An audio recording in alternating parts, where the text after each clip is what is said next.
Elder Scrolls Online.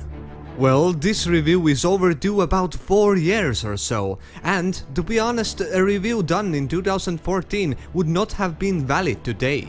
I started my journey in ESO in 2016. I bought a copy of this game from Finland's used game store with 15 euros. Money well spent, I might say. Now, when I said journey, I literally meant a journey. This game you cannot complete in 10 hours or 100 hours, heck even 1000 hours. It's a game that is more of an endless exploration with never-ending enemies and hundreds of different ways to defeat them, endless options to choose the path you take and new things to learn and upgrade. But what is Elder Scrolls Online? Well, to start off, Elder Scrolls Online sucked monkey balls when it first came out. Not only was it full of bugs, you were charged money by making you pay monthly subscription fees just to let you play it. This concept might have worked on World of Warcraft, but many players, me included, hated the idea in double taxing, paying for online services and paying for ESO online service. The idea of another forced monthly payment on top of my phone, rent and utility bills for a game that wasn't polished, was full of bugs, had server issues, and even had little or no amount of good reviews out there just wasn't appealing. Especially since Witcher and other good or even better games at this time popped out like porn stars chunk from their tighty-whities. Players demanded free-to-play because it was ridiculous that you pay $60 for a game that you cannot play. Year passed and in 2015 an announcement was made. A new version of Elder Scrolls Online, Tamriel Unlimited console release was revealed. Game was made free-to-play and monthly subscription was made an optional feature under a name of ESO+. So now I finally wanted in on this massive multiplayer adventure, and in 2016 I started. Now, as I started to play, I realized that there are only few similarities to Oblivion and Skyrim. Gameplay, yes. Items, yes. Insane amount of other stuff. But leveling and crafting system were beyond my comprehension. It was exuberant. Leveling system also seemed complicated.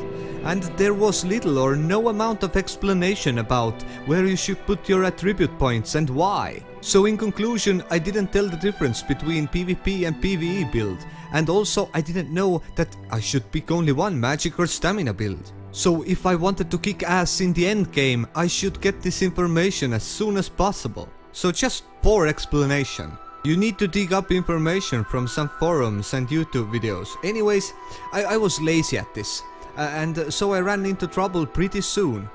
The truth is that I could not take down ordinary enemies and bosses. I figured that you need to have a friend to play with, so I don't, so I felt that this game wasn't for me. That would have been my review 2 years ago. But well, welcome to 2018, and Bethesda announced Somerset upgrade episode. Yes, Morrowind I skipped as well.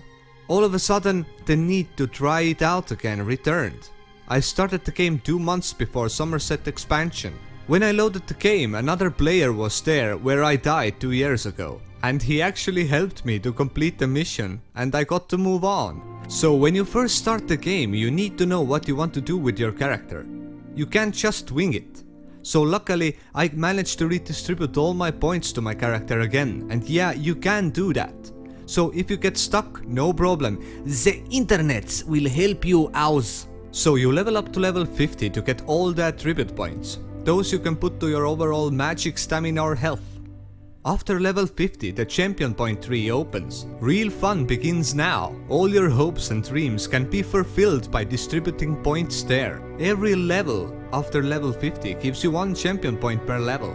By doing quests you get XP, weapons, armor and other shit, and sometimes skill points as well. Now this is a whole different world. Oh yeah, you get skill points when you find sky shards as well. So each character has their own skill lines depending on the race as well, plus common skill lines like blacksmithing, provisioning and so on. As you level up each independent skill line, options to put skill points to better your abilities in this field unlock. There are a lot of skill lines and getting good at all of them will take some time. Now skill lines can also be unlocked during gameplay. You might find new ones by just reading a book or complete few storylines or become a vampire or a werewolf. quests in ESO are multi-layered, and the repetitiveness is hidden underneath cleverly constructed storylines and wonderfully built world. In my 200 or 300 hours, I have not felt bored once. So, the world map. The world is breathtakingly huge. It's enormous. Still, after hundreds of hours of gameplay, I have still many places yet to visit. Basically, you can spend months in this game and not to see everything. Traveling on the map is well thought out, and you can walk or run, or you can fast travel using gold from wherever to wherever. Well, to Way Shrine to be specific, but from Way Shrine to Way Shrine is for free. Oh, and of course, you can travel using your trusty steed, a horse or a spider, or in my case a lion.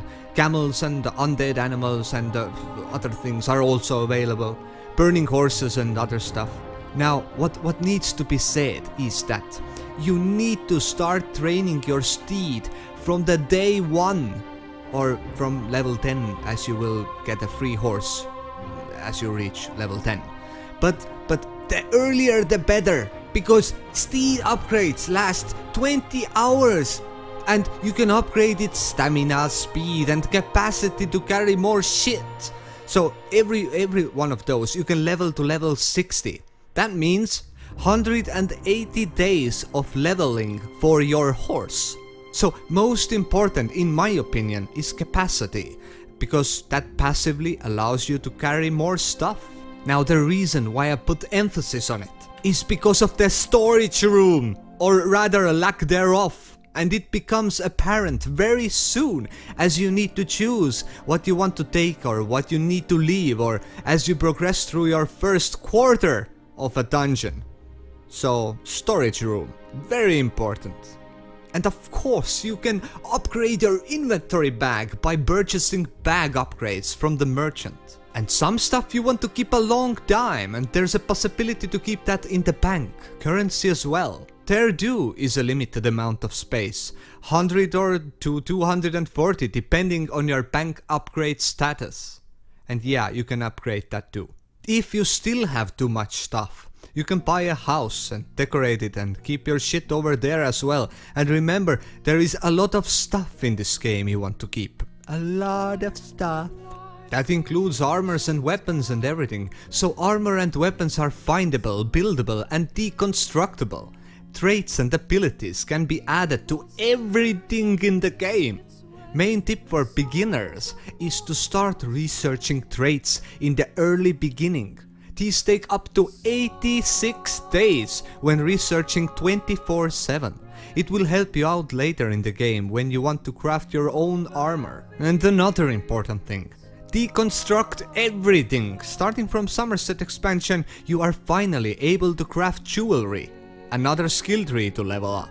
If you are an ESO Plus member, or you want to be, then I sincerely concur.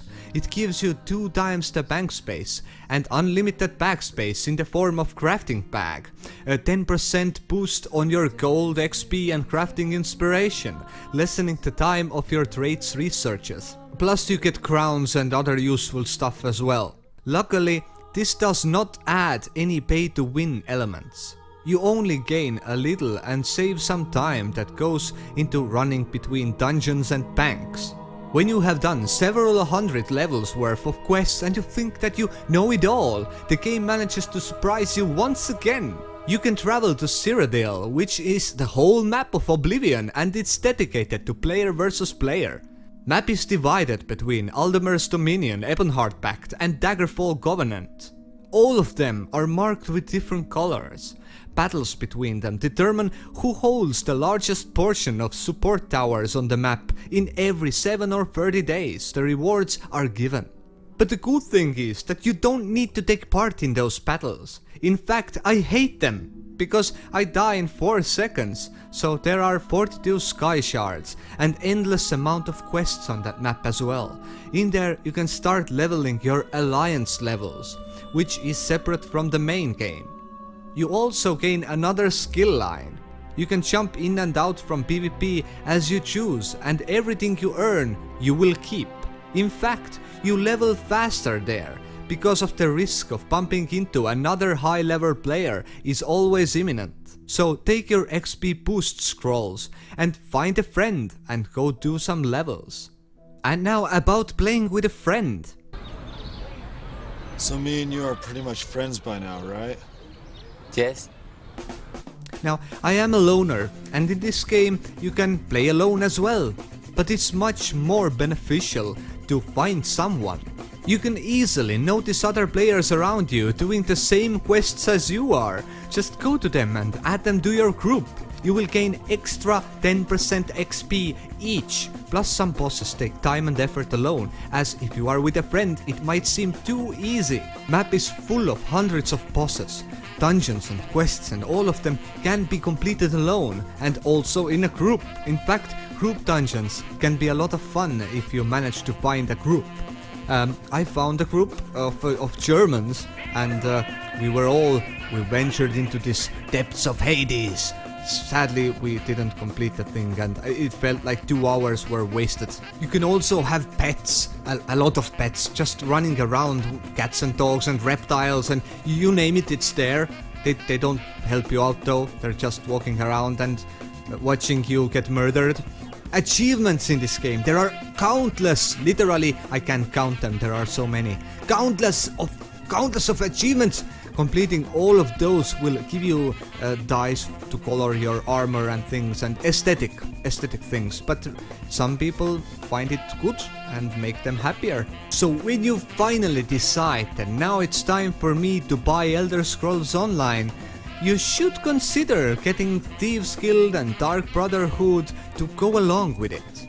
Yeah, those are kind of DLC thingies, but they are worth it.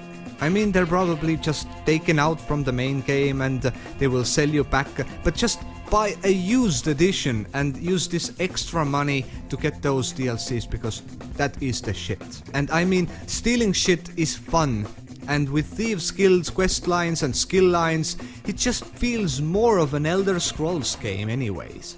Now, graphically, this game is fine. I don't expect MMO games to be in 4K, and starting from coloring palette, game design, nothing feels off.